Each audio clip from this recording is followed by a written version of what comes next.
back to my channel, Bake Cuisine.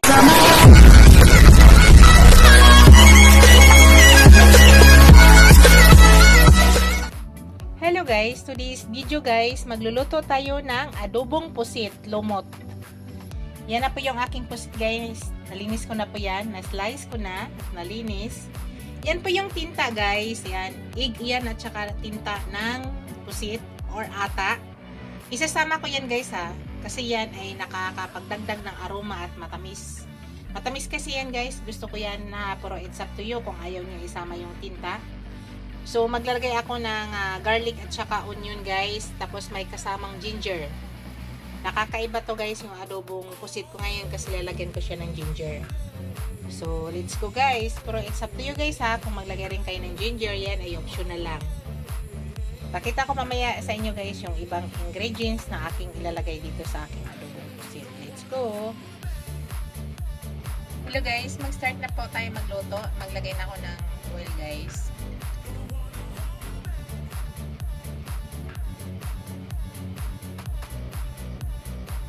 Painitin lang muna natin.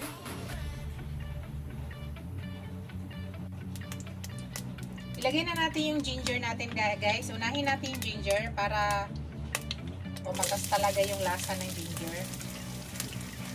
Nakakatulong to guys para matanggal yung lansa. Kaya ngayon maglagay ako ng ginger.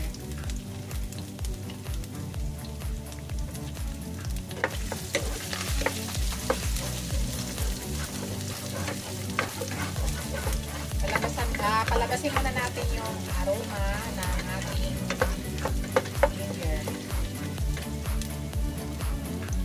So, hintayin lang natin.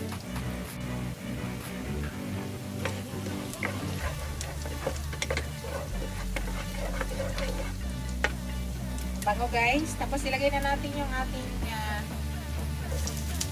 onion. Huli na natin yung garlic.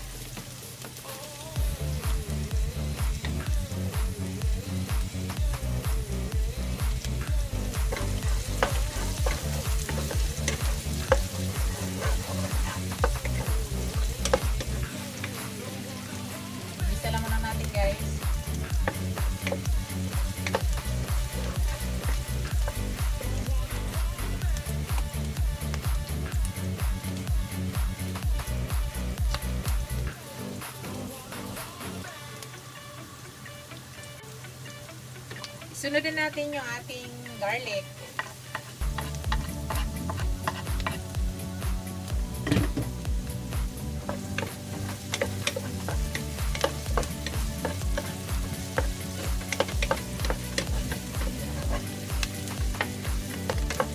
Labasin lang muna natin yung aroma ng ating garlic bago natin ilagay yung ating pusit.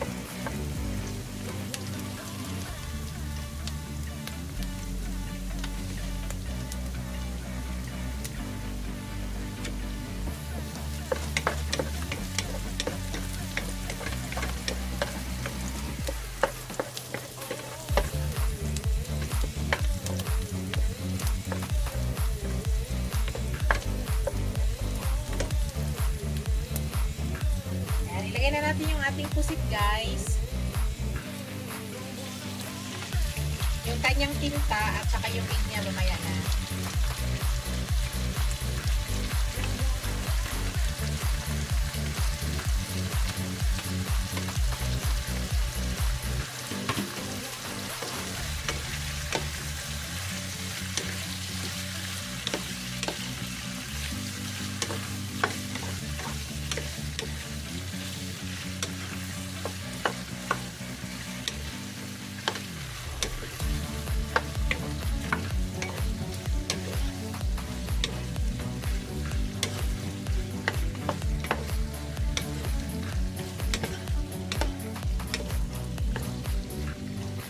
Absorb lang muna natin yung mga sangkap na nilagay natin guys.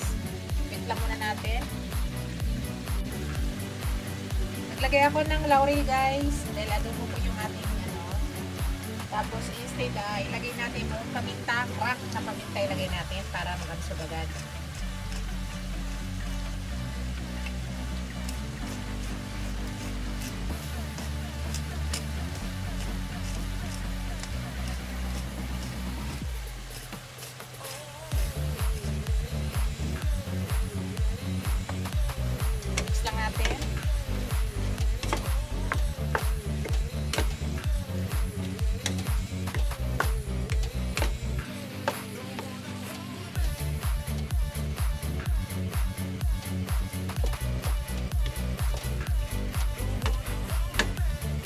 guys, maglagay ako ng light soy sauce.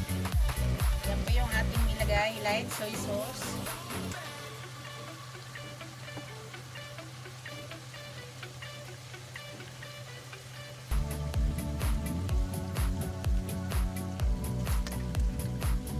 Tapos maglagay tayo ng suka, vinegar, dahil ang ating recipe ay adobo. So, vinegar.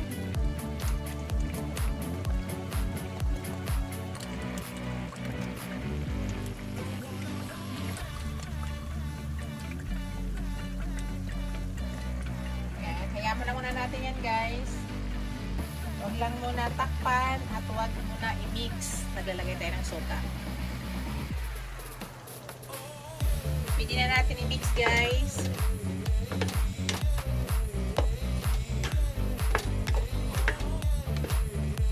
Ang pagluto ng pusit guys ay napakasaglit lang po ha.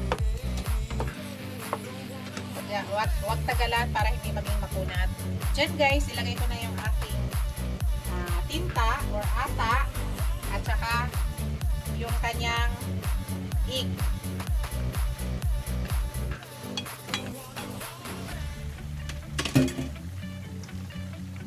Ito kung ayaw nyo yung isama guys, nasa inyo po. Pwede nyo hindi isama yan. Pero mas masarap kasi sa adobo guys pag mayroong ganyan. May tinta siya.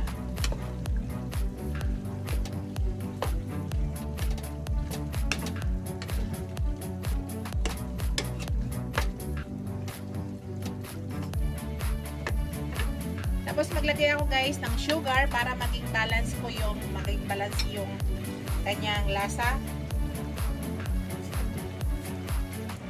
Yan. Kunti lang. Tapos mag-add tayo ng ground black pepper.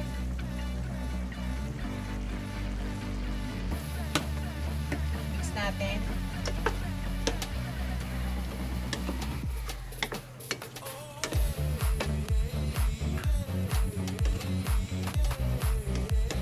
Ganun ako magluto guys ha, hindi ko tinatakpan. So hintayin lang natin guys nga mag-absorb o mag-evaporate yung kanyang sauce. Mag-reduce lang muna. At sumingaw din yung chemical ng suka at saka soy sauce nga nilagay natin. So wait lang natin guys, titikman natin mamaya yan. Hello guys, dahil gusto ko sa adobong pusit ay medyo may anghang, maglagay po tayo ng sili. Pero nasa inyo guys kung gusto nyo. Ako lang po kasing kakain. Kaya gusto ko po maglagay. So, hintayin lang natin yan guys. I-mix natin guys.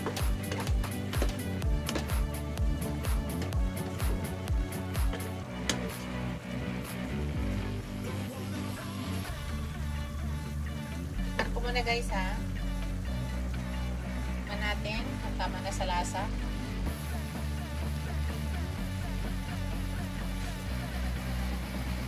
Tama na guys, may kapit konti guys. So hintayin lang natin mag-evaporate ang kanyang sauce. Tikman ko nga yung pusit guys. Kasi dapat hindi siya makunat. Kasi pag mag-overcook to guys, magkukunat siya. Tikman ko.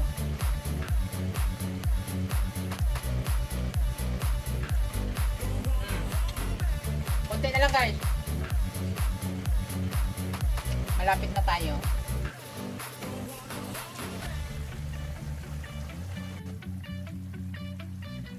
Hello guys. Luto na to guys. Luto na siya. Pwede na natin patayin yung apoy. Konti na lang yung sauce niya guys. Iwan tayo ng konting sauce niya. Kasi masarap kung meron pang konting sauce. Hello guys, ito na yung aking adobong pusit guys. Luto na. Yan, napakasarap guys. Nakita yung sauce, konti na lang. So sariling katas niya yan guys. Or sarili niyang sauce. ito na yung aking adobong pusit. Thank you for watching. Don't forget to like, comment, share, and subscribe to my channel. See you in my next video guys. God bless us all. Ingat mo lahat guys. Bye!